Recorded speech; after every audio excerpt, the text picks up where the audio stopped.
أعوذ بالله من الشيطان الرجيم. بسم الله الرحمن الرحيم. الحمد لله رب العالمين الرحمن الرحيم مالك يوم الدين. إياك نعبد وإياك نستعين اهدنا الصراط المستقيم صراط الذين أنعمت عليهم غير المغضوب عليهم ولا الضالين. آمين. استغفروا ربكم إنه كان غفارا.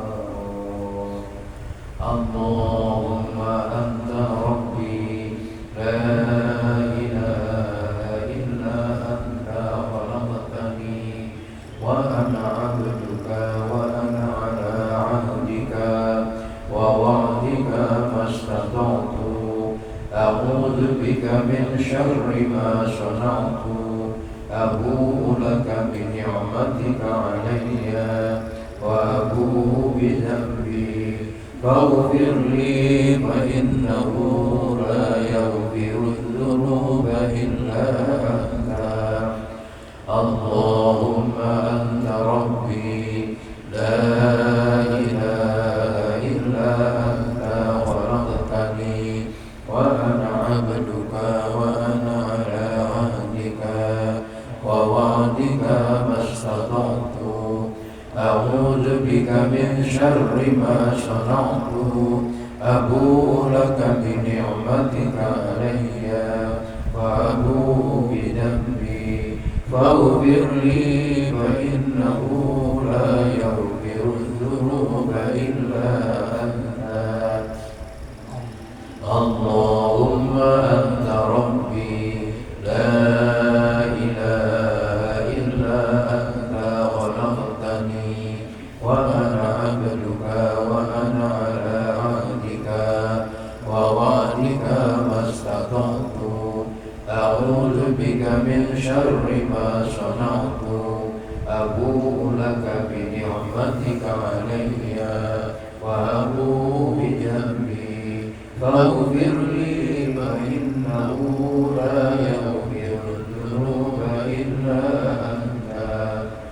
سبحان الله عدد خلقه سبحان الله رضا نفسه سبحان الله زنة عرشه سبحان الله مداد كلماته سبحان الله عدد خلقه سبحان الله رضا نفسه سبحان الله زنة عرشه سبحان الله مداد كلماته سبحان الله عدد خلقه سبحان الله رضا نفسه سبحان الله زنة عرشه سبحان الله مداد كلماته. رضيت بالله ربا وبالإسلام دينا وبمحمد صلى الله عليه وسلم نبيا ورسولا. رضيت بالله ربا وبالإسلام دينا وبمحمد صلى الله عليه وسلم نبيا ورسولا. رضيت بالله ربا وبالإسلام دينا وبمحمد صلى الله عليه وسلم نبيا ورسولا. سبحان الله والحمد لله ولا إله إلا الله والله أكبر. أستغفر الله. سبحان الله والحمد لله ولا إله إلا الله والله أكبر. أستغفر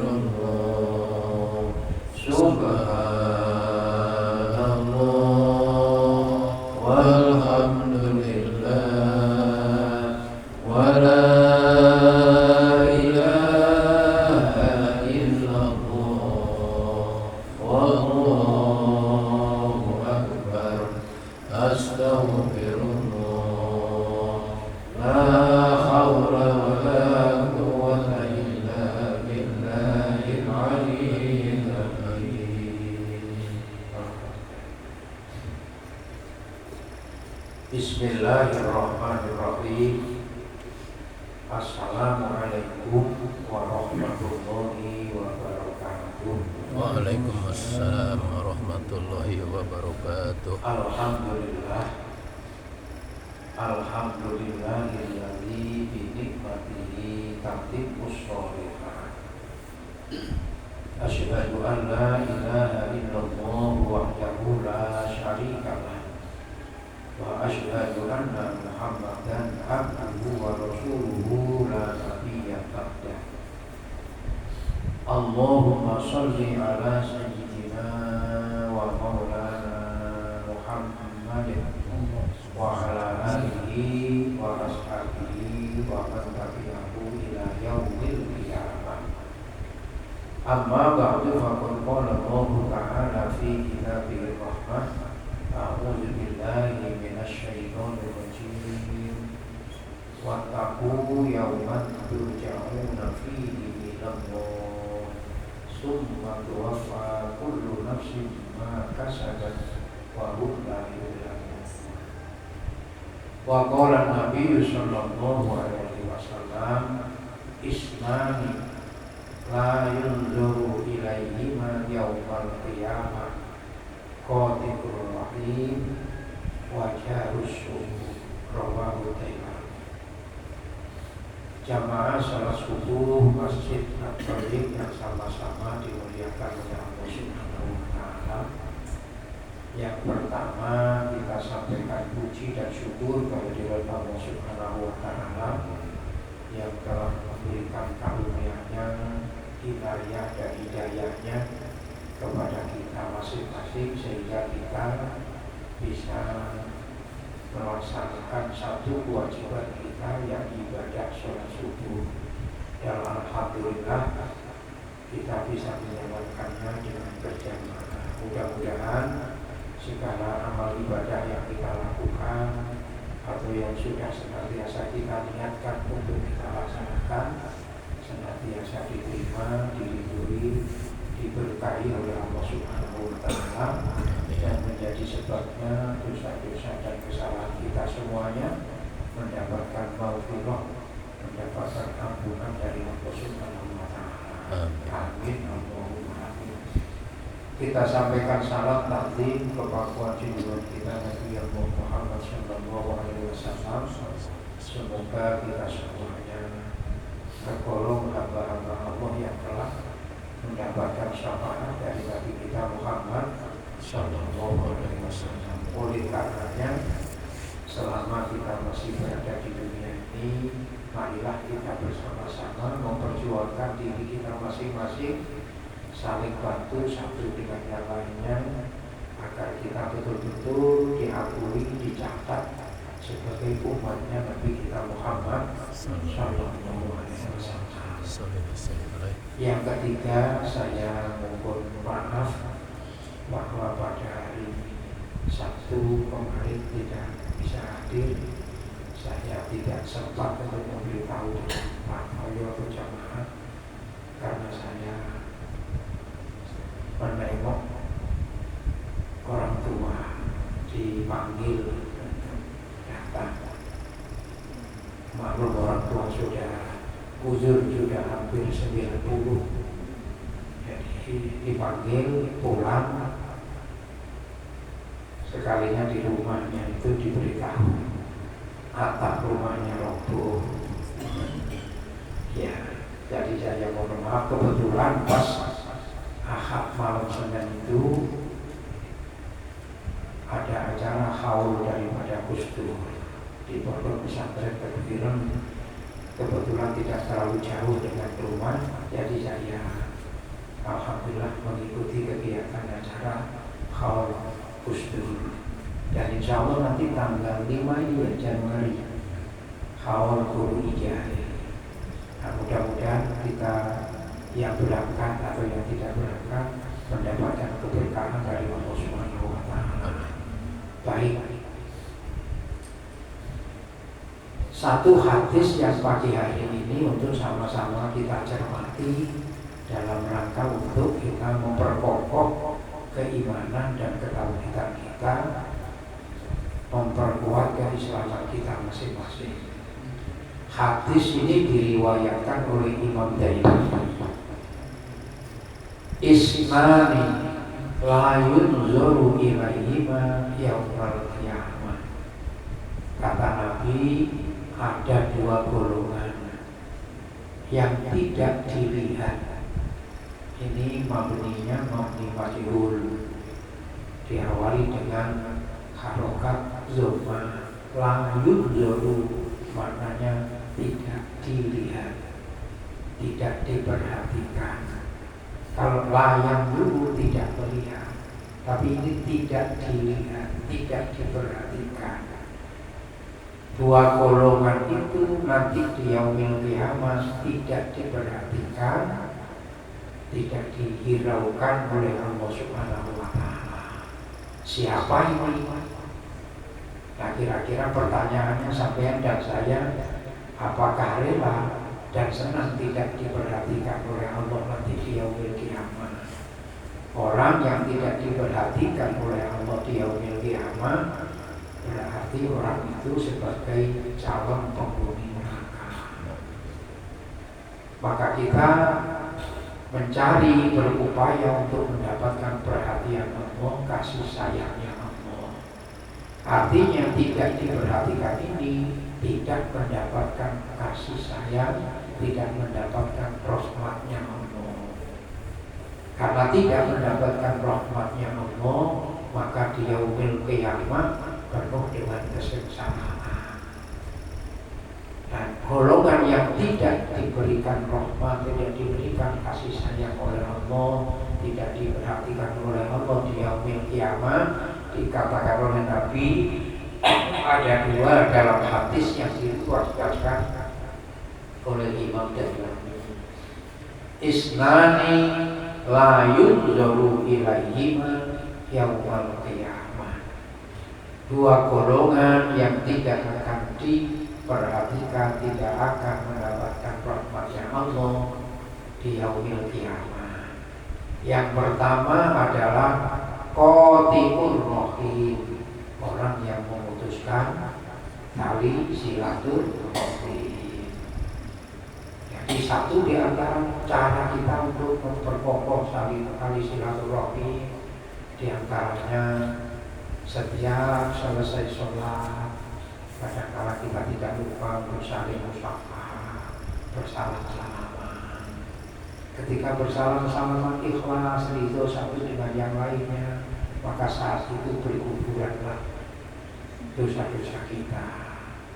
Maka sangat mulia untuk kita semuanya. Ini penting untuk kita simak karena memang kita ini akan menjalani kehidupan yang merupakan tanggung jawab kita di hadapan Allah dikala kita menikmati kehidupan kita di dunia. Semuanya kita tahu bahwa kehidupan kita di dunia ini karena dikehendaki oleh Yang Maha Hidup. Ini harus difahami.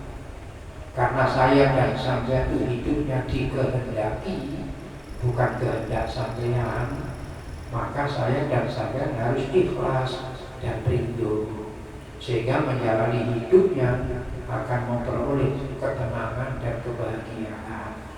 Yang kemarin pada pekan yang lalu sudah saya sampaikan, Rasulullah memberikan jalan untuk kita 5 perkara.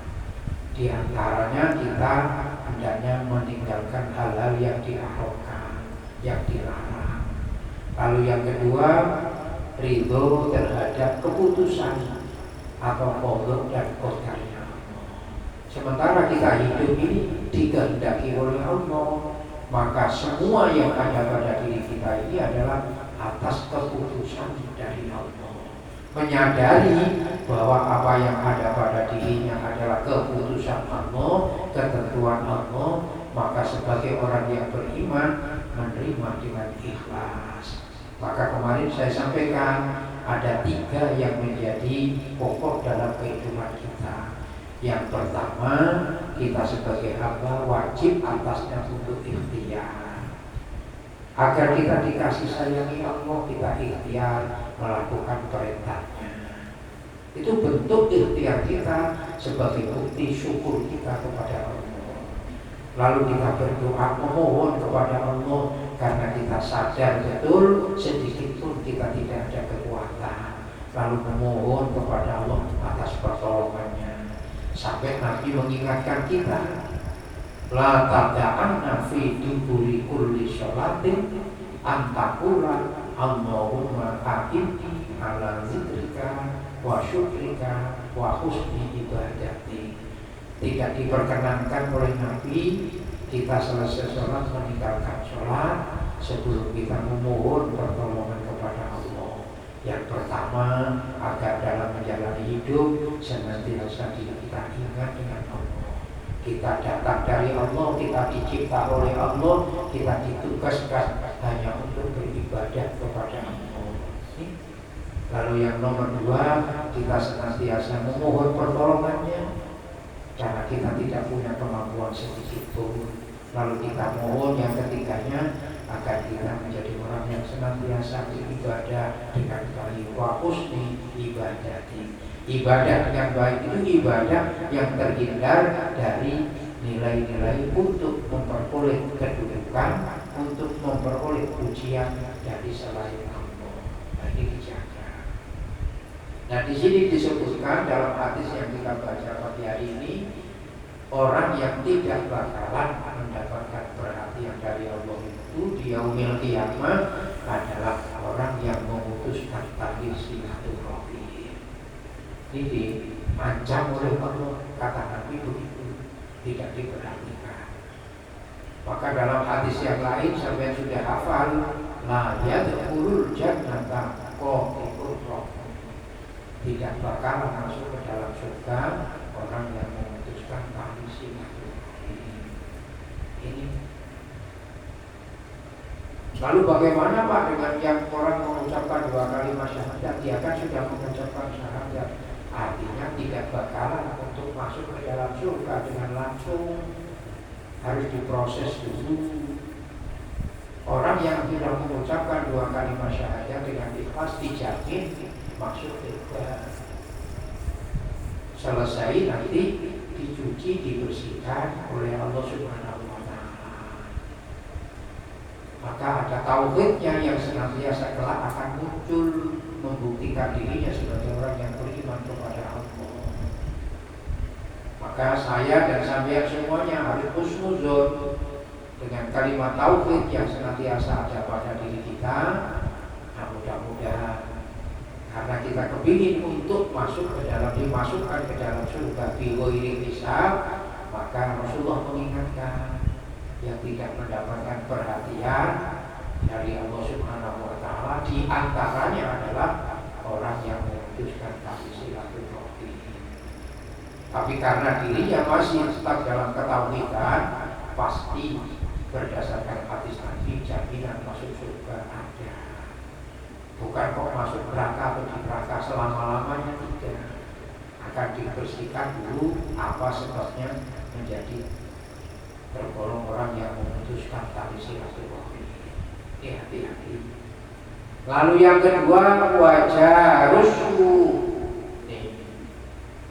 Orang yang tidak mendapatkan perhatian dari Allah nanti di yaumil qiyamah adalah tetangga yang jahat. Maka menjadi tetangga jangan sampai ujar bahasa kita lulu kui-kui. Nah, ini bahasanya itu kan kita akan menjadi IKF kan gitu ya. Jadi terpengaruh dengan bahasa Jakarta lulu kui-kui. Bila Pak Toyo kui-kui, lulu kui-kui. Aku. Loh, kalau sudah hidup itu sudah yang bersifat demikian, ya bahaya. Sampean dan saya nanti kalau meninggal, jasad sampean yang sudah tidak bisa bergerak macam-macam itu tidak bakalan bisa sampai ke kuburan kalau tidak diantar oleh saudara kita. Maka sebelum diantar oleh saudara kita, berbaik-baiklah dengan saudara kita, tetangga kita. Saya ini punya keluarga, saya 8 bersaudara, ini semuanya 9, meninggal 1, tapi semuanya jauh-jauh. Gak bakalan kalau saya mati nanti diangkat oleh mereka yang jauh-jauh. Yang angkat sampean. Nah kalau sampean saya benci dengan semuanya dengan sampean, nanti kalau sudah mati bangkai saya siapa yang angkat? Ya, dibiarkan biar jalan sendiri. Adalah kira-kira bangkai kita jalan sendiri. Maka ketika kita senang dengan seseorang tadi, ketika beliau wafat, ketika beliau meninggal, kita berebut untuk mengangkatnya. Pertanyaannya, siapa yang menimbulkan diri kita sampai berebut untuk mengangkatnya? Karena Allah sayang dengan orang itu, sayang dengan bangkai itu, sayang dengan mayat itu, sayang dengan jenazah itu. Maka hamba yang lain dibuka hatinya untuk menolongnya, untuk membantunya, berebut. Nah, tapi kalau enggak, ya tidak berebut. Akhirnya nunggu keluarganya yang dekat. Ketika hidup dipinjam uang 50.000 aja menolak. Sorry aja lah ya. Akhirnya gitu. Jadi dijaga. Maka dikatakan Nabi agar kita senantiasa menjaga bagaimana kehidupan kita dengan bertetangga ini dijaga. Maka menjadi sebab tetangga yang jahat itu menimbulkan Rasulullah mengingatkan kepada kita tidak mendapatkan perhatian dari Allah Subhanahu wa Ta'ala. Jadi penting buat kita agar kita senantiasa berlaku baik, berlaku ihsan antara satu dengan yang lainnya. Ini masalahnya.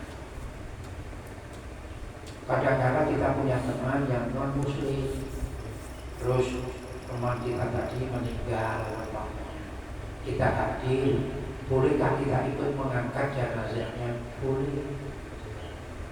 Mengangkat jenazahnya. Yang tidak diperbolehkan adalah kita mengikuti upacara keagamaan. Kita hadir boleh, dan ketiganya kita tidak boleh untuk mendoakan semoga diampuni dosanya, tidak boleh. Saudara kita orang muslim meninggal, lalu kita doakan mudah-mudahan diampuni segala dosanya. Ingat ini, sekarang ini banyak ini di medsos-medsos itu pemberitahuan meninggal. Kalau kita sudah tahu kalau saudara kita yang meninggal tadi itu non muslim, kalau kita doakan mudah-mudahan dosanya diampuni oleh Allah, tidak boleh, tidak boleh. Dibatasi oleh Al-Quran surat An-Nisa. Ini diingati, innallaha la yaghfiru an yushraka bihi wa yaghfiru ma duna dzalika liman yasha. Jadi hati-hati. Cuman kalau beliau memang masih hidup, kita boleh untuk mendoakan agar mendapatkan hidayah dari Allah Subhanahu wa Ta'ala. Jadi ini beda, hati-hati. Sebab di medsos itu sudah umum, kita bersahabat, kita berteman ini, apalagi ada grup-grup itu banyak-banyak.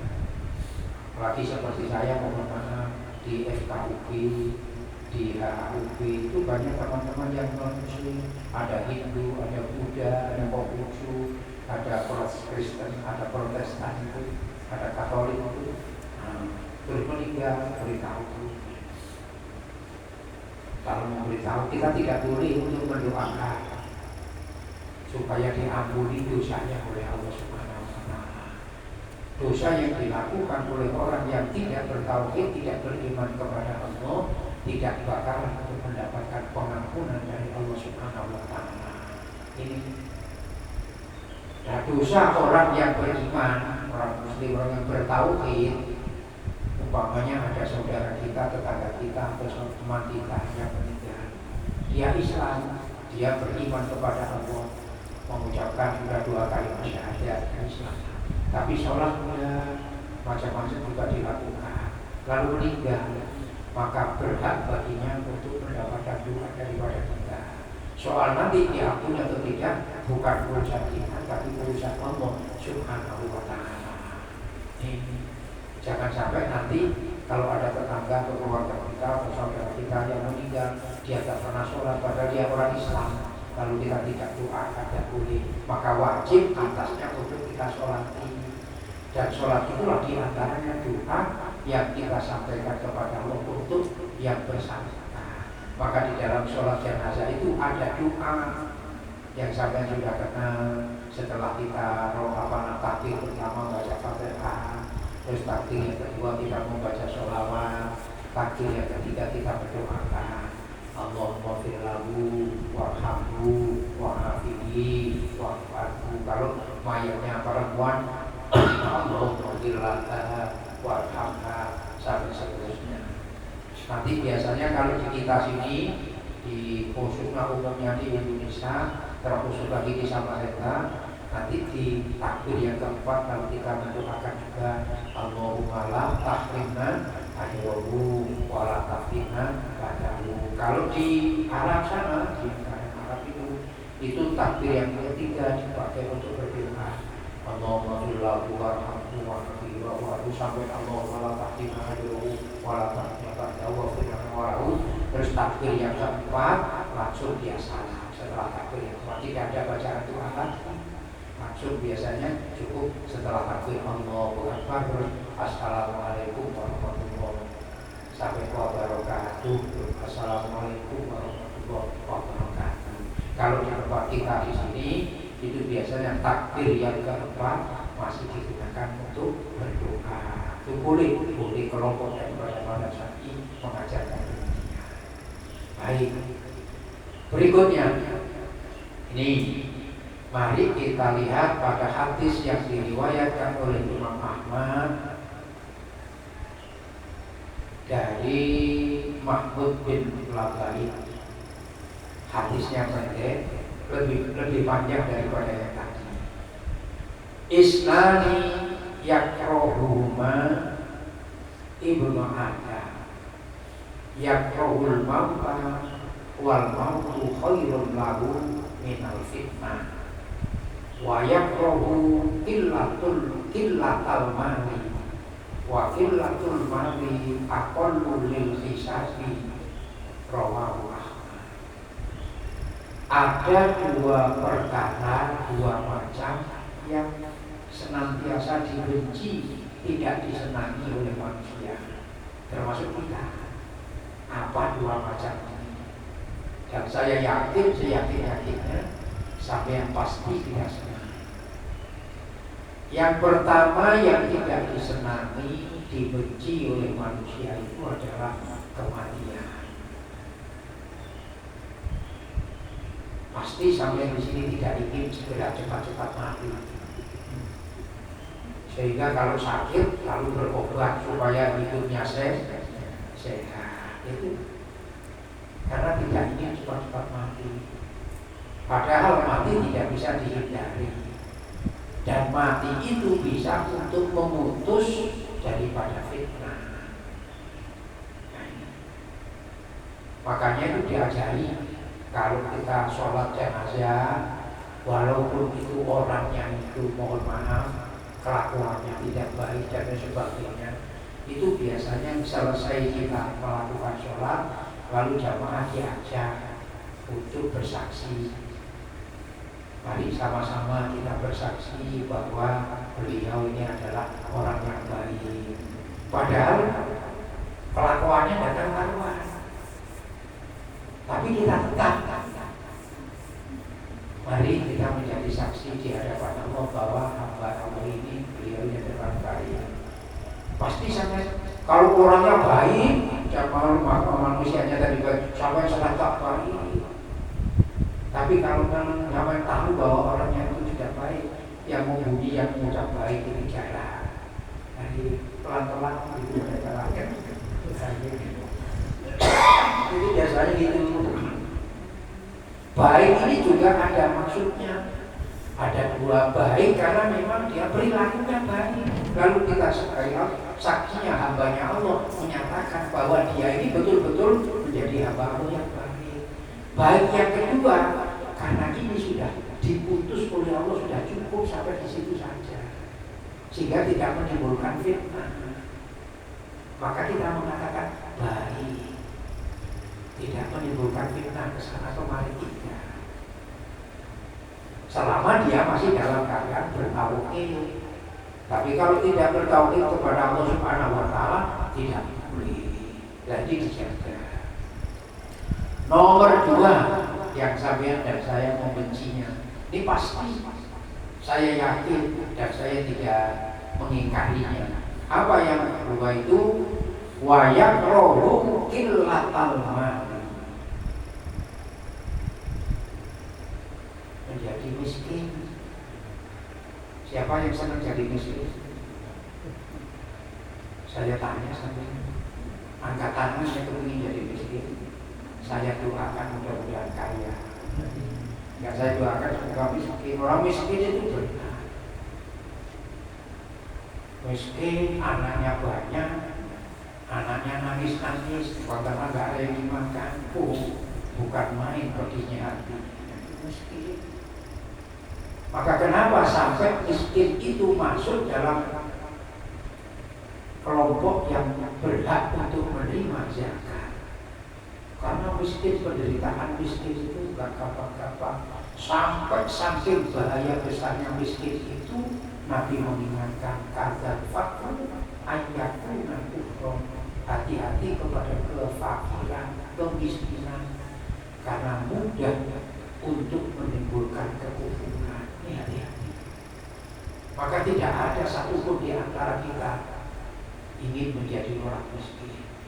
Sedikit harta kita maunya banyak. Makanya kan bekerja sampai kadang-kadang tidak mengingat waktu itu karena berupaya. Saya itu kalau sudah berangkat ke Islamic Center katakanlah jam 4, kadang-kadang setengah 4 subuh. Wah, sudah sepeda motor yang bawa untuk berupaya sudah berangkat setengah 4. Berarti kalau dari rumahnya mungkin jam berapa? Berupaya karena untuk mencari harta. Seperti itu perjuangan. Coba bayangkan.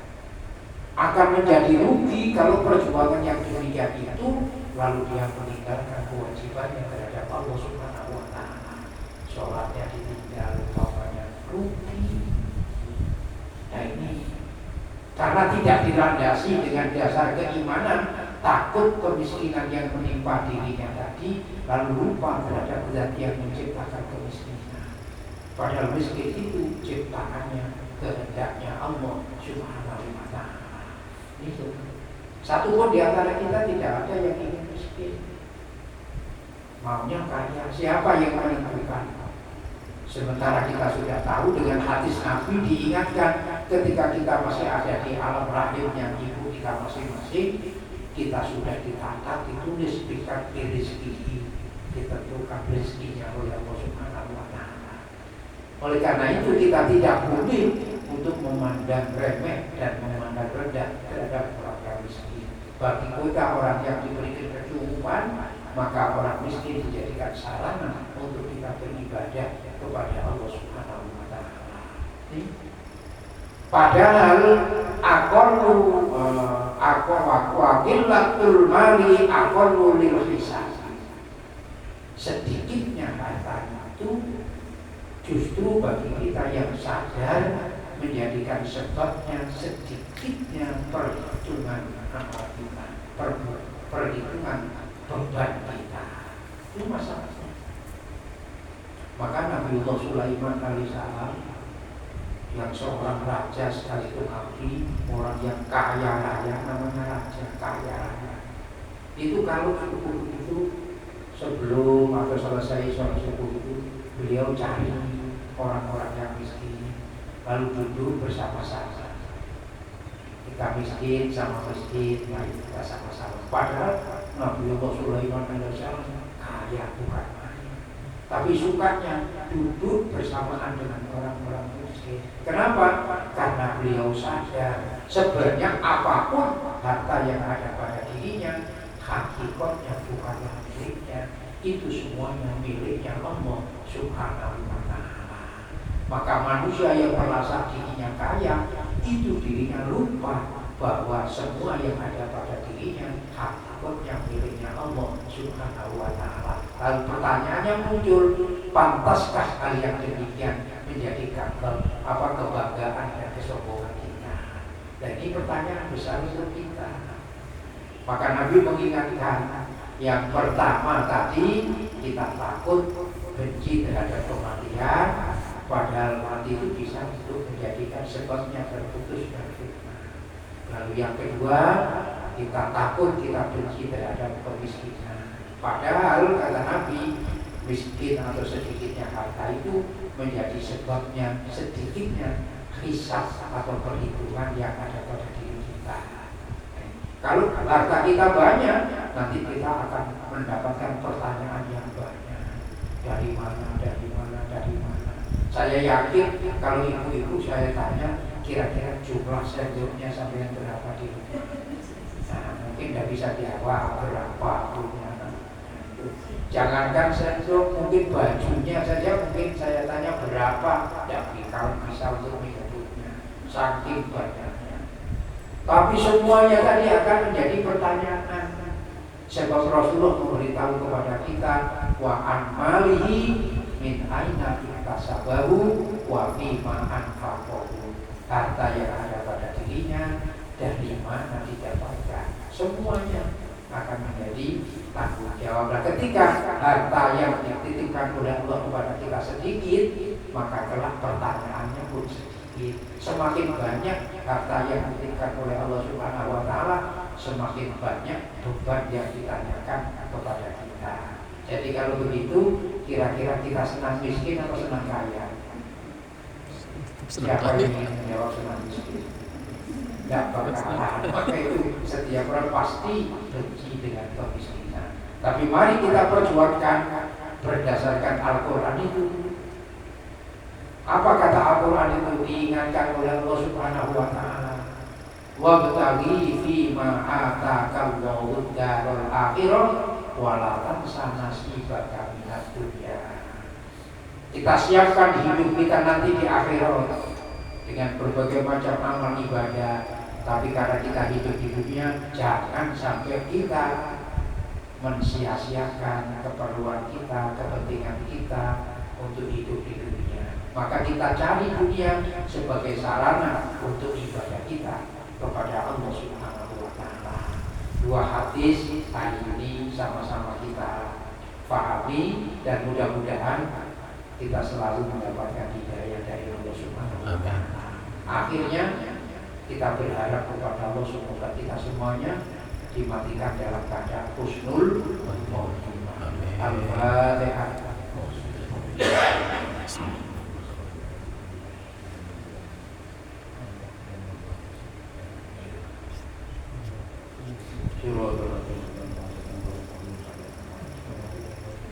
Amin ya mujib wa syahid. Bismillahirrahmanirrahim. Allahumma shalli ala Muhammad wa ala ali Muhammad. Alhamdulillahirabbil alamin. Amin. Allahumma inna nas'aluka ilman nafi'an wa 'amalan mutaqabbala wa yaqinan shadiqan wa rizqan wasi'an halalan thayyiban mubarakan bi rahmatika ya arhamar rahimin.